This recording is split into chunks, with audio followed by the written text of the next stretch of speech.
Hello everyone, welcome to BMS notes. आज हम start कर रहे हैं चरक सूत्र स्थान चैप्टर 25। चैप्टर का नाम है यज्ञपुरुषीयम अध्याय। ठीक है, चैप्टर का नाम है यज्ञपुरुषीयम अध्याय। अब इस चैप्टर का जो नाम है ये कैसे बना है, यत प्लस जह प्लस पुरुषीय। इसका मतलब होता है किससे जन्म हुआ, जह मतलब जन्म हुआ, पुरुषीय मतलब पुरुष का। तो किस चीज़ की वजह से जो पुरुष है उसका जन्म हुआ। ठीक है, ये इस चैप्टर का मतलब है। अब इस चैप्टर से क्या क्या इस चैप्टर की क्या स्पेशलिटी है। इस चैप्टर से एक तो सबसे पहले लास्ट जो चतुष्क है हमारा 7वां चतुष्क वो स्टार्ट होता है। चतुष्क का नाम क्या है ये आप लोग मुझे बताओ। ठीक है, उसके बाद इस चैप्टर की एक और ख़ास बात है कि इस चैप्टर में तीसरी संभाषा होती है। ठीक है, इस चैप्टर में तीसरी संभाषा होती है। पहली और दूसरी संभाषा चरक सूत्र स्थान में कौन से चैप्टर्स में हुई है ये भी आप लोग मुझे बताना। इस चैप्टर में चैप्टर 25 में थर्ड संभाषा होती है। जो संभाषा है उसका टॉपिक क्या है, विषय क्या है, पुरुष उत्पादक भाव। मतलब जो पुरुष है उसकी उत्पत्ति किससे हुई है, क्या कारण है, ये इस संभाषा का टॉपिक है। ठीक है, अब इस चैप्टर में एक खास बात है। अगर आप लोग ध्यान से देखोगे तो इस चैप्टर में ये 25वां चैप्टर है। ठीक है, प अब सारी जो भी प वाली चीज़ें हैं ना वो इसी चैप्टर में है। जैसे कि 25वां चैप्टर पुरुष उत्पादक भाव, प से पुरुष उत्पादक भाव, पति। जो काशीपति वामक है वो प्रश्न करता है। ठीक है, वो इस चैप्टर में कौन है, प्रश्नकर्ता। तो पति, काशीपति वामक। पथ्य और अपथ्य की जो डेफिनेशन है, परिभाषा है, लक्षण, वो इसी चैप्टर में आते हैं।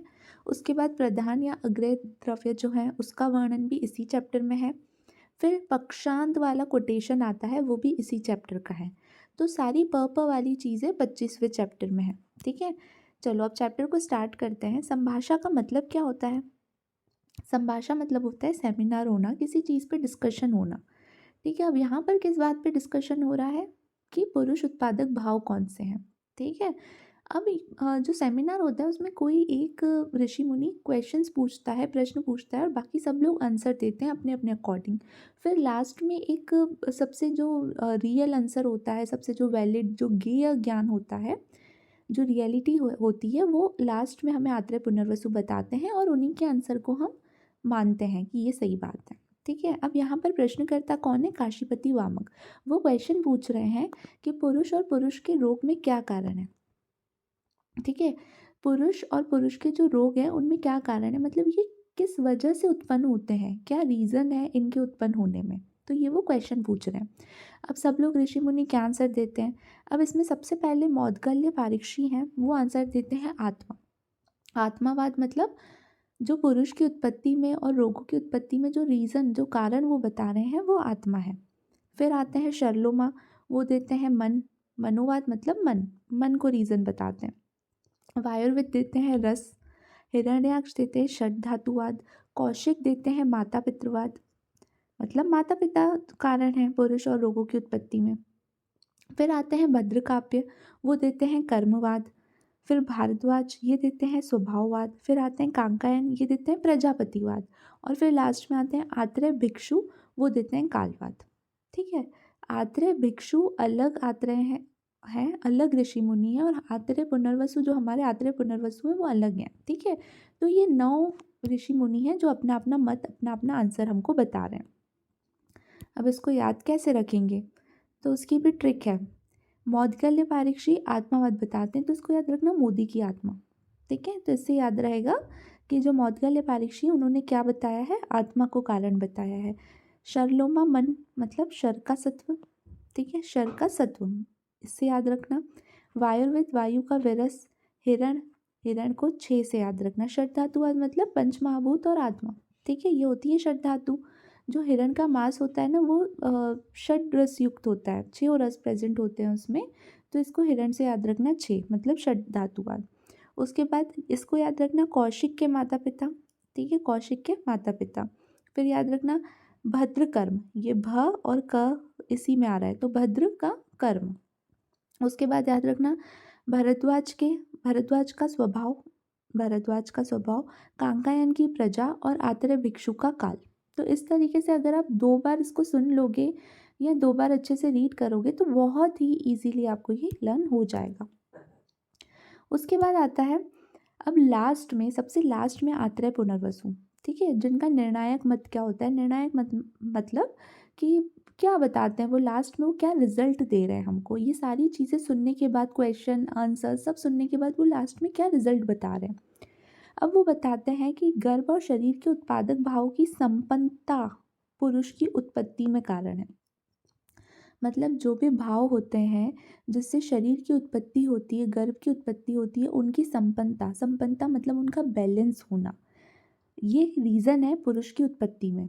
और उन भाव की विपन्नता, विपन्नता मतलब उनका डिसबैलेंस होना रोगों की उत्पत्ति में कारण है। ठीक है, ये उनका आंसर है जो बहुत इम्पोर्टेंट है, जो लास्ट में वो रिजल्ट बता रहे हैं कि देखो ये आत्मा, काल, प्रजा, ये सब कुछ नहीं है।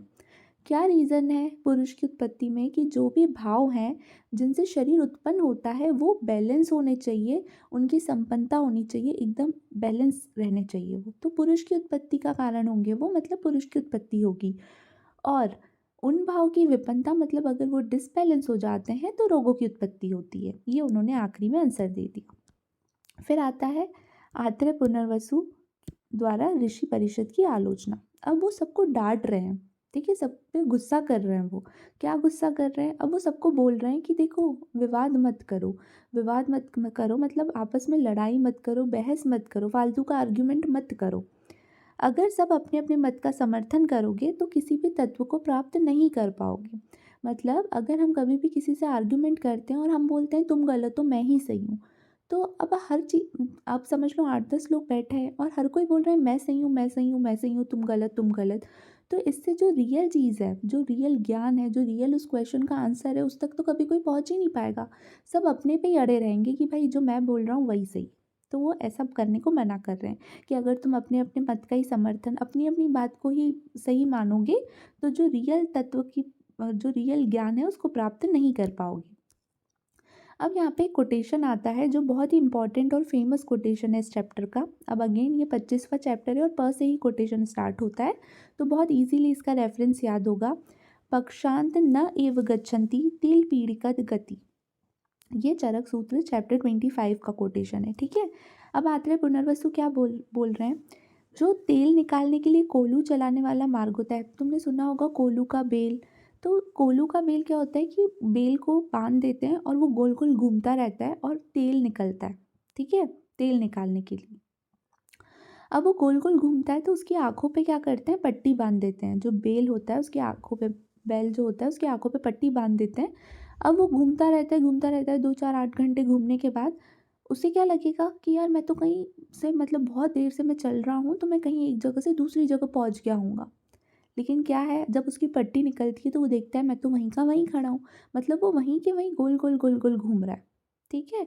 तो जो चलाने वाला जो मार्ग होता है वो कभी अंत तक नहीं पहुँचता, मतलब बेसिकली वो जो घूम रहा है वो घूम फिर के वहीं आ रहा है, वहीं आ रहा है, वहीं आ रहा है, कहीं पहुँचेगा ही नहीं, कोई डेस्टिनेशन ही नहीं है इतना चलने के बाद भी, क्योंकि वो गोल गोल घूम रहा है। जहाँ से चलना शुरू करता है घूम फिर के वहीं आ जाएगा।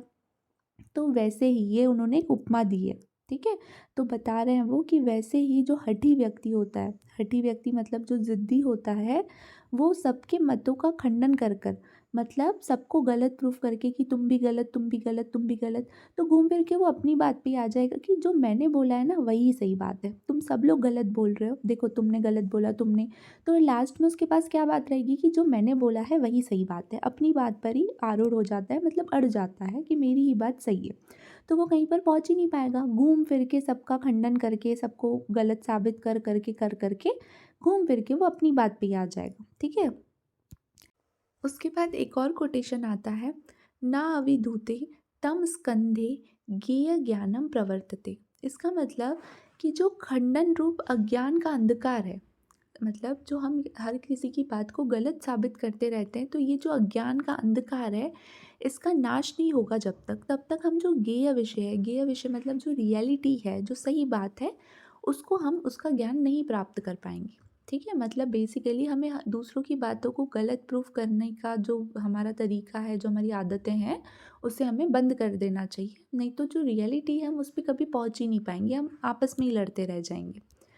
उसके बाद आता है, अब ये उन्होंने सब बता दिया कि जो पुरुष उत्पादक भाव हैं वो क्या होते हैं, मतलब सारे जो भाव होते हैं पुरुष की शरीर की उत्पत्ति के जो भाव है उनकी संपन्नता की वजह से पुरुष की उत्पत्ति होती है और उनकी विपन्नता की वजह से रोगों की उत्पत्ति होती है। ठीक है, फिर उन्होंने सबको डांट भी लगा दी। अब जो काशीपति वामक है वो फिर से क्वेश्चन पूछ रहे हैं आत्रेय पुनर्वसु से। अब वो उनसे पूछ रहे हैं कि ठीक है, आपने जो बताया कि संपन्नता से पुरुष की उत्पत्ति होगी, विकृति से रोगों की उत्पत्ति होगी, तो अब इनकी वृद्धि के क्या कारण है? मतलब वो कैसे उत्पन्न होंगे ये तो आपने बता दिया, लेकिन उनकी वृद्धि मतलब जो पुरुष की वृद्धि होती है, जो शरीर बढ़ता है और जो रोगों की वृद्धि होती है वो कैसे होगी? अब वो ये क्वेश्चन पूछ रहे हैं। तो आत्रेय पुनर्वसु उन्हें क्या आंसर दे रहे हैं? हित आहार उपयोगो एक एव पुरुष वृद्धि कर भवती। सिर्फ एक एव मतलब सिर्फ एक ही चीज़ है, सिर्फ एक ही चीज़ है, मात्र एक ही चीज़ है, हितकर आहार सेवन। ठीक है, बहुत इंपॉर्टेंट है। वो क्या बता रहे हैं? वृद्धि में कारण किस चीज़ को बता रहे हैं कि देखो, वृद्धि में सिर्फ एक ही चीज़ है, हितकर आहार का सेवन करने से पुरुष की वृद्धि होगी। यही एक इकलौता एक ही रीज़न है कि हितकर आहार का सेवन करोगे तो पुरुष की वृद्धि होगी, यही कारण है। और अहितकर आहार के सेवन से पुनः व्याधि निमित्तम इति, अहितकर आहार के सेवन से रोगों की वृद्धि होगी। मतलब सिर्फ एक इकलौता एक ही रीज़न है, मात्र एक ही रीज़न है कि अगर हितकर आहार का सेवन होगा तो पुरुष की वृद्धि होगी और अहितकर आहार के सेवन से रोगों की वृद्धि होगी। फिर अब अग्निवेश आ गए। अब अग्निवेश उनसे क्वेश्चन पूछ रहे हैं कि हितकर और अहितकर आहारों का अपवाद रहित लक्षणों को कैसे जानें। अब आपने तो बता दिया कि हितकर आहार से पुरुष की वृद्धि होगी और अहितकर से रोगों की वृद्धि होगी, लेकिन हम पता कैसे करें कि क्या हितकर है और क्या अहितकर है? फिर आत्रेय पुनर्वसु उनको आंसर दे रहे हैं कि जो ये बहुत इंपॉर्टेंट है, यहाँ पे डेफिनेशन बता रहे हैं वो हितकर की और अहितकर की डेफिनेशन। क्या होते हैं हितकर आहार? जो आहार द्रव्य सम अवस्था में जो धातुएं स्थित है, ठीक है, हमारी अगर कोई हेल्दी पर्सन है तो उसकी सारी धातुएं सारे दोष सम अवस्था में स्थित हैं, तो ऐसे द्रव्य जो सम अवस्था में स्थित धातु को सम्य अवस्था में ही रखें, मतलब बैलेंस है तो उनको बैलेंस ही बनाए रखें, और जो विषम है उनको सम अवस्था में लेके आ जाए। मतलब जो धातुएं बैलेंस हैं उनको मेंटेन करे कि वो बैलेंस ही रहे, और अगर कोई धातुएं गड़बड़ है तो उनको भी बैलेंस कर दे, तो वो वाला आहार क्या होता है? हितकर आहार। और इसके ऑपोजिट हितकर क्या होगा? जो सम धातुओं को विषम कर दे, जो बैलेंस है हमारी धातुएं उनको वो डिसबैलेंस कर दे, विषम कर दे, और जो विषम है उनको और ज़्यादा विषम कर दे। ठीक है, तो वो होंगे अहितकर आहार। तो यहाँ पर उन्होंने डेफिनेशन बताई है। फिर अग्निवेश उनसे फिर से क्वेश्चन पूछते हैं कि आपने जो बताया डेफिनेशन, आपने जो बताई अहितकर और हितकर की, ये तो बहुत सारे वैद्य हैं जो नहीं समझ पाएंगे आपकी डेफिनेशन को। अब हम कैसे समझ पाएंगे कि कौन सा आहार हितकर है जो धातु को बैलेंस कर रहा है, कौन सा डिसविषमता ला रहा है, धातुओं में डिसबैलेंस कर रहा है? तो ऐसे बहुत सारे जो वैद्य हैं वो नहीं समझ पाएंगे। अब वो उनसे ये बोल रहे हैं।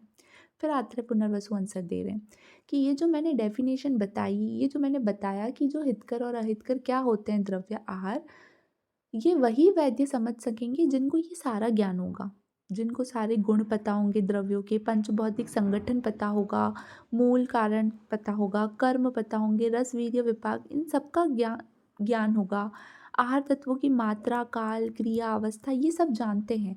मतलब उनको बहुत सारी चीज़ों के बारे में पता होना चाहिए, तभी वो मेरी इस बताई हुई डेफिनेशन को समझ पाएंगे कि हितकर आहार क्या होते हैं और अहितकर आहार क्या होते हैं।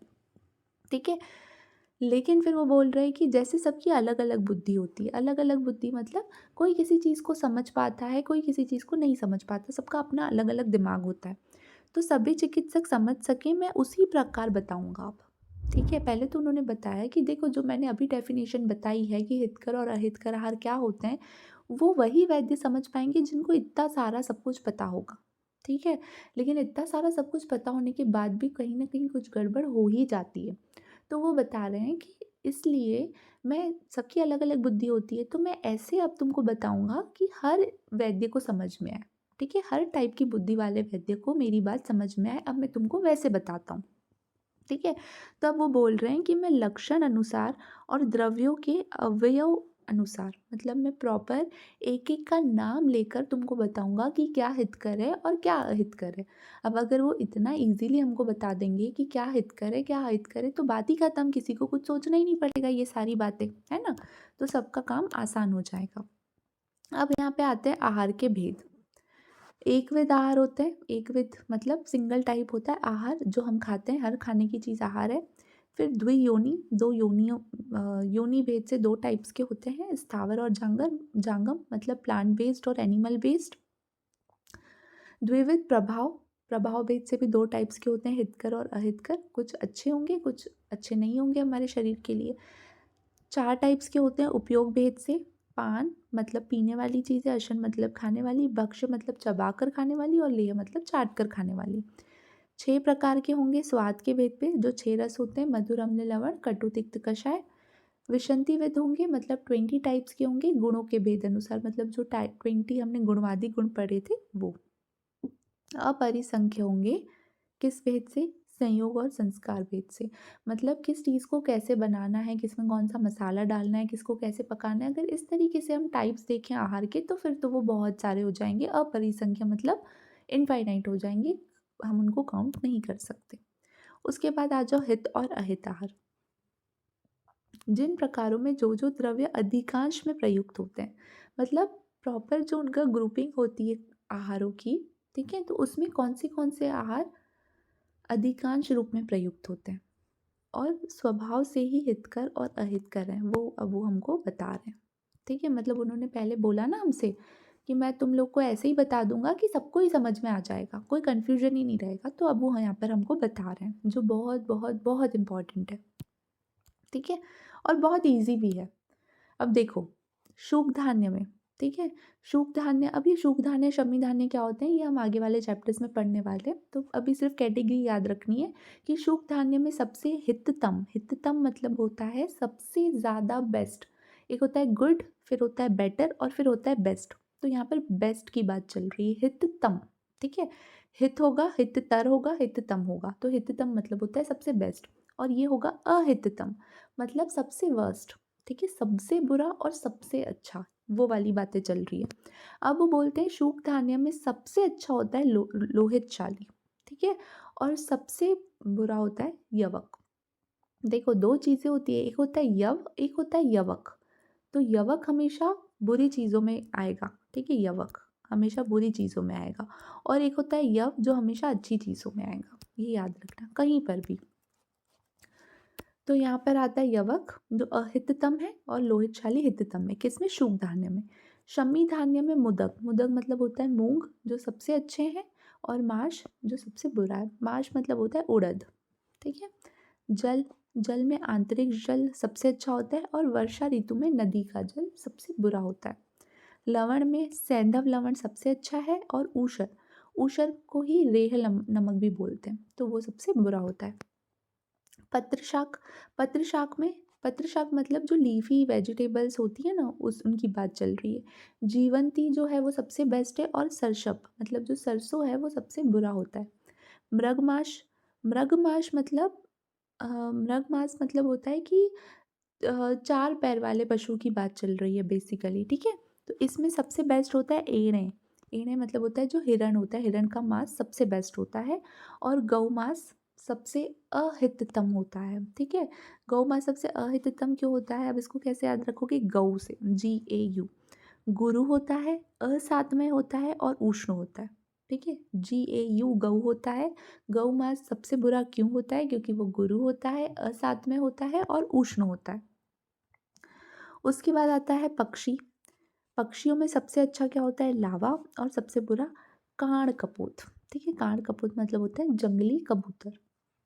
उसके बाद बिलेशय, बिलेशय मतलब जो बिल में रहने वाले पशु होते हैं उनमें सबसे अच्छा क्या होता है, गो सबसे अच्छा होता है, और भेक मतलब मेंढक जो होता है वो सबसे अहिततम है। फिर आता है मत्स्य, मत्स्य मतलब मछली, मछली में सबसे बेस्ट है रोहित मछली, और सबसे बुरी है चिलचिल मछली, ठीक है। फिर आता है घृत, घृत में आता है गौघृत सबसे बेस्ट, और आवी घृत, आवी मतलब भेड़ का घृत सबसे बुरा। ठीक है, अब ये चीज़ याद रखना, आचार्य चरक बोलते हैं जो हमारे हृदय को अप्रिय लगने वाली चीज़ें होती हैं, जो हमारे हृदय को अप्रिय लगती हैं, अच्छी नहीं लगती, उसमें सबसे टॉप पे होता है भेड़ का घी और भेड़ का दूध। ठीक है? तो ये आचार्य चरक बताते हैं। उसके बाद आता है दुग्ध। दुग्ध में भी सेम है, गौ दुग्ध सबसे बेस्ट और मेशी। मेशी मतलब भी वही है, आवी, भेड़ एक ही चीज़ होती है। तो मेशी दुग्ध सबसे अहिततम। फिर स्थावर स्नेह में तिल तेल सबसे अच्छा है और कुसुम्ब तेल सबसे बुरा है। फिर आनुप मृगवसा। आनुप मृगवसा मतलब जो आनुप देश के जो पशु होते हैं उनकी वसा में सबसे बेस्ट होता है वराह वसा। वराह मतलब होता है पिग, सुअर। सुअर की वसा, वराह की वसा सबसे बेस्ट होती है। और माहिष, माहिष मतलब होता है भैंस, तो उसकी वसा। फिर मत्स्य वसा मतलब मछली की वसा में सबसे बेस्ट होती है चुल्लू की वसा। चुल्लू की मछली का नाम है। और कुंभीर वसा। ठीक है। उसके बाद आता है जलचर। जलचर पक्षी वसा में सबसे बेस्ट होता है पाक हंस वसा। पाक हंस मतलब होता है जो सफ़ेद कलर का हंस होता है ना, उसकी वसा।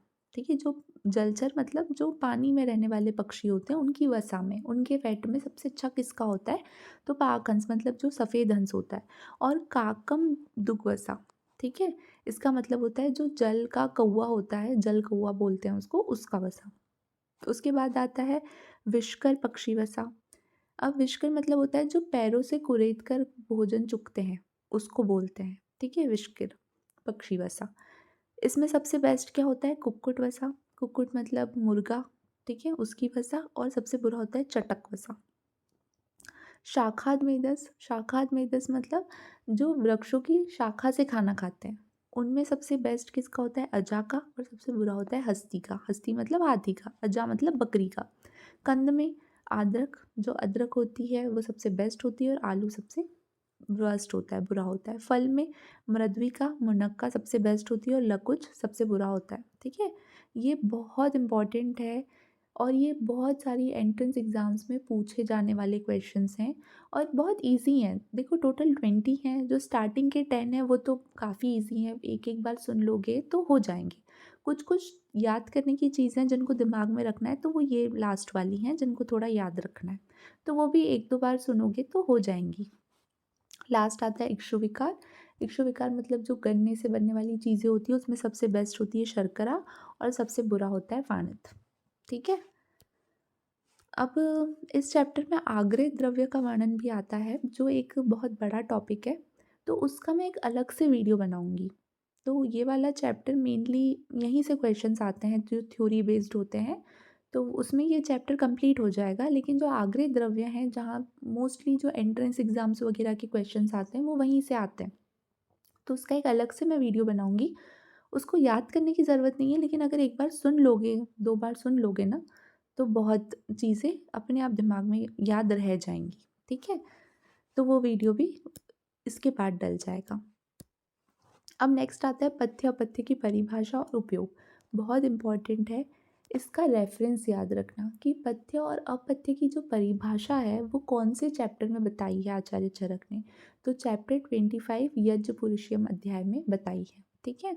अब क्या होता है पथ्य और अपथ्य, जो आहार या जो भी पदार्थ होते हैं वो शरीर के स्रोतों के लिए और मन के लिए हितकर हो। दो चीज़ें हैं, शरीर के स्रोतस मतलब जो बॉडी के चैनल्स होते हैं उनके लिए अच्छा हो, और मन के लिए हितकर हो, वो होते हैं पथ्य। ठीक है। और उसका उल्टा, जो स्रोतों के लिए और मन के लिए अहितकर हो, वो होता है अपथ्य। अब यहाँ पर उन्होंने एक चीज़ और बताई। उन्होंने बोला ये जो पथ्य अपथ्य जो मैं बताए हैं ये हमेशा फिक्स नहीं है, सर्वथा निश्चित नहीं है। मतलब हमेशा फिक्स नहीं रहेंगे कि जो पथ्य है वो पथ्य ही रहेगा, जो अपथ्य है वो अपथ्य ही रहेगा। अब यहाँ पर उन्होंने भाव बताए हैं, मात्रा, काल, क्रिया, भूमि, देह और दोष। 6 चीज़ें बताई है, 6 भाव बताए हैं। ठीक है। मात्रा, काल, क्रिया, भूमि, देह और दोष, इन पे डिपेंड करते हैं कि कौन सी चीज़ पथ्य है और कौन सी अपथ्य है। अब देखो एग्जाम्पल क्या बोलना चाहते हैं वो देखो। जैसे फॉर एग्जाम्पल जो घी होता है, जो घृत है, वो पथ्य है। ठीक है, वो पथ्य है। लेकिन अब देखो अधिक मात्रा में अगर उसको ज़्यादा क्वांटिटी में खाओगे, वसंत काल में खाओगे, ठीक है, देखो मात्रा, काल, वसंत काल, क्रिया मतलब विरुद्ध द्रव्यों के साथ खाओगे पकाकर। भूमि आनुप जो देश होता है, ठीक है, उसमें अगर कोई खा रहा है। देह मतलब स्थूल देह में, और दोष, ठीक है, कफ दोष में। तो अगर हम इस पॉइंट ऑफ व्यू से देखें तो वो जो घी है वो अपथ्य है, ठीक है, मतलब घी है तो पथ्य, लेकिन इन 6 चीज़ों पे अगर हम देखा जाए, इन छह चीज़ों के अकॉर्डिंग देखा जाए तो वो अपथ्य हो जाएगा।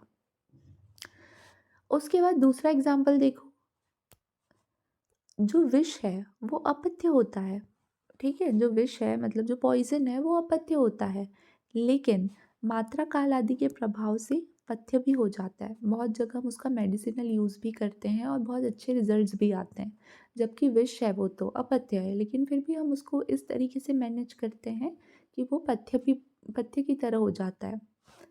तो वैसे ही यहाँ पर उन्होंने बताया कि ये जो पथ्य और अपथ्य मैंने बताया ये हमेशा निश्चित नहीं है, हमेशा फिक्स नहीं है। वो ये 6 चीज़ों पे डिपेंड करता है कि कौन सी चीज़ पथ्य होगी, कौन सी अपथ्य, ठीक है? तो ये इस पर निर्भर करता है। उसके बाद हमारा इस चैप्टर का लास्ट टॉपिक आता है आसव। आसव में अग्निवेश पूछते हैं कि हमें आसव द्रव्यों का अपवाद रहित लक्षण बताओ, ठीक है? आसव द्रव्यों का अपवाद रहित मतलब कोई एक्सेप्शन नहीं होना चाहिए, सब पे अप्लाई हो ऐसी चीज़ें हमें बताओ। तो आत्रेय पुनर्वसु बता रहे हैं कि जो आसव है उसकी 9 योनियाँ होती हैं, ठीक है, 9 योनियाँ होती है और टोटल 84 आसव होते हैं, टोटल 84 आसव होते हैं। अब जो 9 योनियाँ होती हैं वो कौन सी होती हैं? धान्य, फल, मूल, सार, पुष्प, कांड, पत्र, त्वचा और शर्करा, ठीक है। योनियाँ मतलब 9 ऐसे पार्ट्स होते हैं जहाँ जिससे हम आसव बना सकते हैं, और कुल हम आसव कितने बनाते हैं? 84 आसव बना सकते हैं। धान्य से 6 टाइप्स के आसव बनते हैं, फल से 26 आसव बनते हैं, मूल से 11 आसव बनते हैं, सार से 20, पुष्प से 10, कांड से 4, पत्र से 2 और त्वचा से 4 और लास्ट शर्करा से 1। ये आपको सिर्फ नंबरिंग थोड़ी दिमाग में रखनी है। जो कांड से 4 बनते हैं, कांड मतलब जो स्टेम होता है उससे जो 4 टाइप्स के आसव बनते हैं वो क्या होते हैं? इक्षु, कांडेक्षु, पतला गन्ना और पुंडरक, ठीक है, ये 4 बनते हैं। पत्र से 2 बनते हैं, परवल और ताड़पत्र।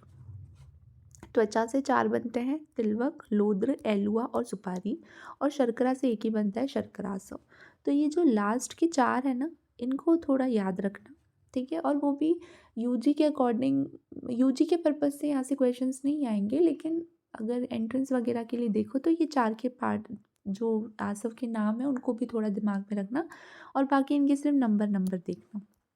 उसके बाद यहाँ पे आता है आसव का नामकरण। एषाम आसवा नाम आसु तत्वात् संधान रूपत्वात्, ठीक है। अब यहाँ पे वो बोल रहे हैं कि आसव जो संज्ञा है वो आसवों की, मतलब जो उनका नाम आसव पड़ा वो क्यों पड़ा? क्योंकि वो संधान क्रिया से बनते हैं। संधान क्रिया मतलब होता है फर्मेंटेशन। कोई भी अल्कोहल अगर बनता है तो वो फर्मेंटेशन से बनता है, ठीक है। अब है ना, दवाइयों जो आसव बनता है वो मेडिसिनल यूज़ के लिए बनता है, किसी रोग को ठीक करने के लिए बनता है। तो अब जिस भी रोग को ठीक करना है तो हम वही वाले औषधि का आसव बनाएंगे, जो औषधि उसमें काम करेगी उसी औषधि का आसव बना के हम पेशेंट को पिलाएंगे। तो जिस रोग का नाश करने के लिए बना रहे हैं उसी रोग की दृष्टि से उस उन्हीं द्रव्यों का उन्हीं द्रव्यों का आसव बनाते हैं जो द्रव्य उस रोग का नाश करें, ठीक है। मतलब अगर फॉर एग्जांपल इसको समझो, देखो, अगर किसी को समझ लो फीवर है, अब फीवर है उस पेशेंट को, अब उसको हमें आसव पिलाना है, दवाई पिलानी है, तो वो दवाई कौन सी औषधियों की बनेगी? जो ज्वर नाशक होगी, जो फीवर को ख़त्म करने वाली औषधि होगी, हम उसी का आसव बनाएंगे, उसी में संधान क्रिया कराएंगे, फर्मेंटेशन कराएंगे, और आसव बनने के बाद हम उस पेशेंट को देंगे कि उसका ज्वर ठीक हो जाए। तो वैसे ही जिस रोग का नाश करने के लिए हम बना रहे हैं तो उस रोग के अकॉर्डिंग ही हम द्रव्य का इस्तेमाल करेंगे आसव बनाने के लिए, ठीक है। उसके बाद आता है आसव के गुण, ठीक है। अब आसव के गुण, मन, शरीर, अग्नि, बल प्रदान, ठीक है, मन को उत्तेजित करेगा, शरीर को बल देगा और अग्नि को प्रदीप्त करने का काम करता है आसव। फिर अस्वप्न, अरुचि, शोक, नाशानाम। अस्वप्न मतलब होता है अनिद्रा, किसी को नींद नहीं आ रही है। अरुचि मतलब किसी को खाना अच्छा नहीं लग रहा है, ठीक है। और शोक, तो इन सबको नष्ट करने वाला होता है। उसके बाद सहर्षाणाम, ठीक है, हर्ष को बढ़ाने वाले उत्तम कोटि के 84 आसव बताए गए हैं, ठीक है, जो क्या करते हैं, हर्ष को, एक्साइटमेंट को बढ़ाते हैं, खुशी को बढ़ाते हैं। ऐसे 84 आसव बताते हैं। तो यहाँ पे हमारा ये चैप्टर ख़त्म हो गया है। और अगर किसी को भी ये नोट्स चाहिए हो तो नीचे डिस्क्रिप्शन में व्हाट्सएप ग्रुप की लिंक है और व्हाट्सएप नंबर भी है, तो आप लोग मुझे मैसेज करके ये नोट्स मुझसे ले सकते हो। अगर ये चैप्टर अच्छे से समझ में आया हो तो लाइक करना, शेयर करना, सब्सक्राइब करना। Thank you for watching.